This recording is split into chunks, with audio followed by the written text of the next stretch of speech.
अस्सलाम वालेकुम। Asia 41 news के साथ मैं हूं आपकी मेज़बान अमना अब्बास। खबर शामिल करते हैं शोरकोट से। हमारे ब्यूरो चीफ राना मोहम्मद शबीर के मुताबिक इंतजामिया की मुबैना गफलत के बायस लारी अड्डा शोरकोट खंडरात का मंजर पेश करने लगा। लारी अड्डा शोरकोट में बस स्टैंड फूट फूट का शिकार हो गया। लारी अड्डा में जनाना इंतजार गाह और वाशरूम को ताले लगने की वजह से मुसाफिरों को शदीद परेशानी का सामना करना पड़ रहा है। लारी अड्डा में मुसाफिरों के लिए पीने के लिए पानी का भी कोई इंतजाम मौजूद नहीं। लारी अड्डा की दीवार भी गिर चुकी है और जगह जगह कूड़ा किरकिट के ढेर लग गए।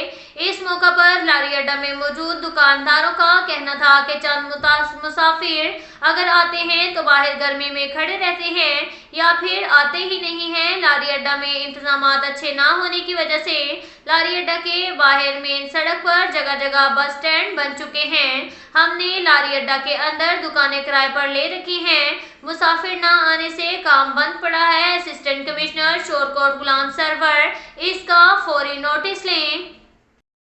इसके साथ साथ एक और खबर शामिल करते हैं शोरकोट से। हमारे ब्यूरो चीफ राना मोहम्मद शबीर के मुताबिक असिस्टेंट कमिश्नर शोरकोट गुलाम सरवर की जानिब से तहसील ऑफिस में मीटिंग का इनेकाद किया गया।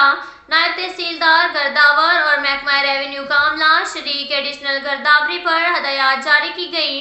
असिस्टेंट कमिश्नर शोरकोट गुलाम सरवर ने तहसील ऑफिस शोरकोट में मीटिंग का इनेकाद किया। इस मौका पर नायब तहसीलदार खालिद दाद, नायब तहसीलदार मुख्तार हुसैन जाफरी, दफ्तर कांगू मलंग अली गर्दावर और चौधरी अंसर यासीन पटवारियों समेत मुख्तलिफ रेवेन्यू का फील्ड का अमला भी मौजूद था। इस मौका पर असिस्टेंट कमिश्नर शोरकोट ने महकमा रेवेन्यू के अमले को खाद की फ्राहमी के अमली के यकीनी बनाने के लिए एडिशनल गर्दावरियों की अहकाम जारी किए और इस मौका पर असिस्टेंट कमिश्नर शोरकोट का कहना था कि यूरिया खाद की तकसीम गर्दावरी के हिसाब से होनी चाहिए ताकि काश्तकारों के खाद के मसाइल पर काबू पाया जा सके। अब तक के लिए इतना ही काफ़ी है। मिलते हैं अगले बुलेटिन में, हमारे साथ रहिएगा। अल्लाह।